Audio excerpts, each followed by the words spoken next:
Cricket की दुनिया यानी गेम ऑफ क्रिकेट में आपका स्वागत है।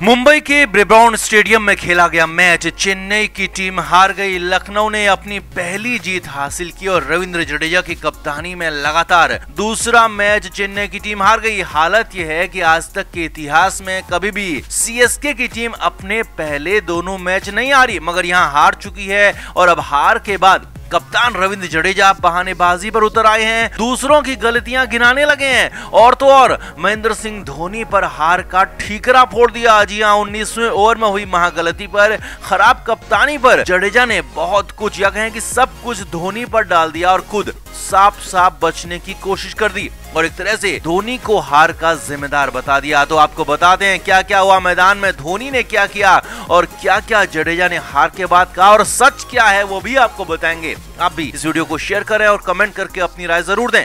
तो चेन्नई सुपर किंग्स इस बार नए कप्तान के साथ खेल रही है। रविंद्र जडेजा टीम के नए कप्तान है और धोनी पहली बार सीएसके की कप्तानी नहीं कर रहे। अब धोनी के कप्तानी छोड़ते ही हालत ये हो गई है कि चेन्नई की टीम जीतना भूल गई है। अब तक के इतिहास में पहली बार अपने सीजन के दोनों मैच पहले वाले चेन्नई की टीम हार चुकी है। लखनऊ सुपर जायंट्स ने चेन्नई की टीम को 6 विकेट से धो दिया और वो भी 3 बॉल बैलेंस रहते। हालात तो ये थे कि लखनऊ को 12 बॉल में 34 रन बनाने थे और लखनऊ की टीम से 9 बॉल में ही 34 रन बनाकर जीत गई और मैच को अपने नाम कर दिया। अब इस हार की सबसे बड़ी वजह बना 19वां ओवर जो कि शिवम दुबे ने किया। शिवम दुबे ने पूरे मैच में बॉलिंग नहीं की, लेकिन अचानक 19वें ओवर में रविंद्र जडेजा ने दुबे को बॉलिंग के लिए भेज दिया और दुबे ने 6 बॉल में 25 रन लुटा दिया और एक तरह से लखनऊ को मैच गिफ्ट कर दिया और 19वें ओवर में ही चेन्नई को मैच हरा दिया और यही हार की सबसे बड़ी वजह भी बना। अब चेन्नई की हार के बाद रविंद्र जडेजा का इंटरव्यू हुआ और सवाल जवाब किए गए। पहले तो जडेजा ने कहा कि हमने काफी खराब फील्डिंग की, हमने राहुल और क्विंटन डिकॉक के कैच टपकाए और दोनों ने 99 रन की पार्टनरशिप की। जडेजा ने इसके बाद कहा कि हमारी फील्डिंग भी बेहद खराब रही और मैच जीतने के लिए हमें कैच पकड़ने होंगे, इसके बगैर मैच नहीं जीत सकते।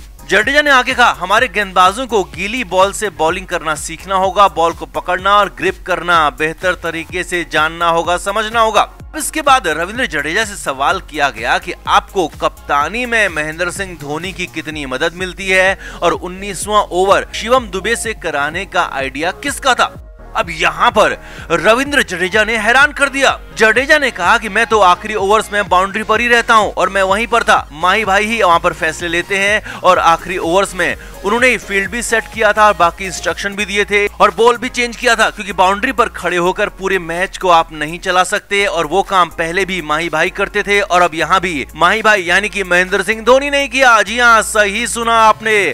आखिरी ओवर्स में जो ब्लंडर हुए, 19वां ओवर शिवम दुबे से कराने की जो महागलती हुई और जिस वजह से चेन्नई की टीम मैच हार गई, उसका ठीकरा रविंद्र जडेजा ने महेंद्र सिंह धोनी पर डाल दिया और इशारों में साफ साफ कह दिया कि आखिरी ओवर्स में जो कुछ भी हुआ, जो भी गलत फैसले हुए, वो मैंने नहीं बल्कि धोनी ने किए और 19वें ओवर की जिम्मेदारी, हार की जिम्मेदारी भी धोनी की है। अब जडेजा ने तो साफ साफ धोनी को हार का जिम्मेदार बता दिया, लेकिन धोनी की कप्तानी को समझने वाले धोनी के फैंस जानते हैं कि धोनी ऐसे मैचों में हमेशा 18वां और 20वां ओवर ट्रेंट ब्रावो के लिए बचा कर रखते हैं, लेकिन ब्रावो के ओवर तो जडेजा पहले ही पूरे कर चुके थे और ऊपर से देशपांडे और प्रिटोरियस का भी एक सिंगल ओवर जडेजा ने आखिर के लिए नहीं बचाया था। अब हो सकता है कि शिवम दुबे को 19वां ओवर कराने का फैसला धोनी का ही हो, क्योंकि जो विकल्प मौजूद थे उनमें सबसे बेस्ट यही फैसला था, क्योंकि शिवम दुबे मीडियम पेस गेंदबाज हैं और बाकी स्पिनर्स के ओवर बचे हुए थे। लेकिन शिवम दुबे ने खराब बॉलिंग की, खराब जगहों पर बॉल डाली, तो इसकी जिम्मेदारी धोनी की कैसे हो गई। और जडेजा ने पूरे मैच में खराब कप्तानी की, पूरे मैच में खराब फैसले लिए, खराब बॉलिंग चेंज की, तो उसकी जिम्मेदारी भी धोनी की कैसे हो गई। इसका जवाब रविंद्र जडेजा को देना होगा और बिना बात बिना वजह के धोनी पर अपने फैसले टालने या फिर धोनी पर जिम्मेदारी डालने से बचना होगा। अब हम तो यही कहेंगे कि अगर रविंद्र जडेजा को ब्लेम गेम ही खेलना है तो कप्तानी छोड़ दें और फिर से धोनी कमान संभालें और एक ही मैच में पता लग जाएगा कि मैच कैसे जीता जाता है, कैसे हारे हुए मैच को पलटा जाता है, ये नहीं कि जीते हुए मैच को हार में बदल दिया जाए। तो ऐसे में आपका क्या कहना है, रविंद्र जडेजा का धोनी पर आरोप लगाना कितना सही है, कितना गलत, और क्या जडेजा को कप्तानी छोड़कर महेंद्र सिंह धोनी को कप्तानी संभाल लेनी चाहिए? कमेंट करके आप भी जरूर बताएं और वीडियो को शेयर भी करें। तो आरसीबी और केकेआर के बीच खेला गया मैच आखिरी ओवर तक खींचा और आखिरी ओवर में ही हार जीत का फैसला हुआ। आखिरी 2 ओवर में जीत के लिए 17 रन की जरूरत थी और 19वें ओवर में 10 रन आ गए थे, जिसके बाद आखिरी ओवर में दिनेश कार्तिक ने पहली 2 बॉल पर पहले छक्का और फिर चौका मार दिया और आरसीबी को मैच जिता दिया। अब बड़ी बात यह भी थी कि आखिरी ओवर करने केकेआर की तरफ से आंद्रे रसल आए थे, जो कि केकेआर के साथ लंबे समय से खेल रहे हैं और दिनेश कार्तिक की कप्तानी के दौर में आंद्रे रसल कप्तान भी हुआ करते थे। अब यहाँ पर आरसीबी जीती और दिनेश कार्तिक ने ही मैच जिताया। रसल की बॉल पर छक्का और चौका मारकर तो सभी खिलाड़ियों ने हाथ मिलाया और आरसीबी के दोनों ही खिलाड़ियों को बधाई दी। अब यहीं पर जैसे ही आंद्रे रसल दिनेश कार्तिक से मिलने पहुंचे, कार्तिक से हाथ मिलाने के लिए आगे आए तो कार्तिक ने मुंह फेर लिया। जी हाँ, वैसे तो दिनेश कार्तिक काफी सभ्य सौम्य इंसान है और उनका व्यवहार बेहद ही सरल और अच्छा माना जाता है। वो किसी से भी दुश्मनी नहीं रखते और कार्तिक को कभी गुस्सा होते भी नहीं देखा गया। लेकिन यहाँ पर दिनेश कार्तिक का अलग ही रूप दिख रहा था। दिनेश कार्तिक ने आंद्रे रसल से मुंह फेर लिया और रसल हाथ मलते रह गए। कार्तिक और रसल ने एक दूसरे से हाथ भी नहीं मिलाया और जब दिनेश कार्तिक ने रसल को इग्नोर किया, मुंह फेर लिया, तो आंद्रे रसल की हालत खराब हो गई।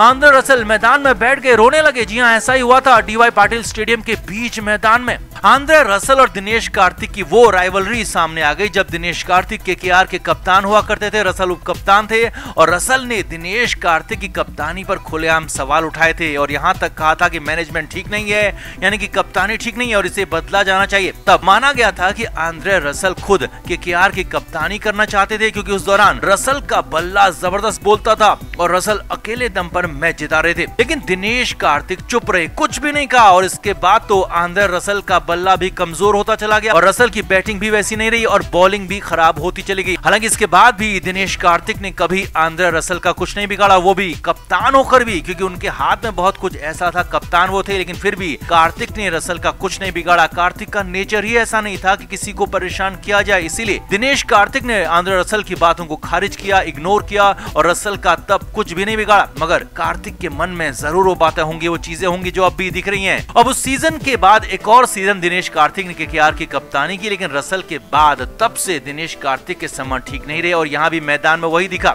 दिनेश कार्तिक ने बिना बात के सवाल उठाने पर, बिना बात के कार्तिक को कंट्रोवर्सी में डालने पर अब भी रसल को माफ नहीं किया है और शायद इसीलिए दिनेश कार्तिक ने रसल से मुंह फेर लिया, चेहरा घुमा लिया और रसल रोने लगे, जबकि दिनेश कार्तिक अपनी टीम को जिताकर काफी खुशी खुशी मैदान से वापस लौटे और उसके बाद दिनेश कार्तिक को जबरदस्त बधाइयां भी मिली।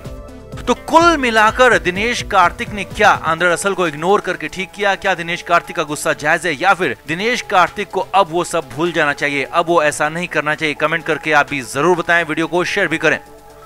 क्रिकेट के हर नए अपडेट के लिए गेम ऑफ क्रिकेट को सब्सक्राइब करें और उसके बाद बेल आइकन को प्रेस करना ना भूलें, ताकि सिर्फ आपको मिले गेम ऑफ क्रिकेट की हर खबर सबसे पहले।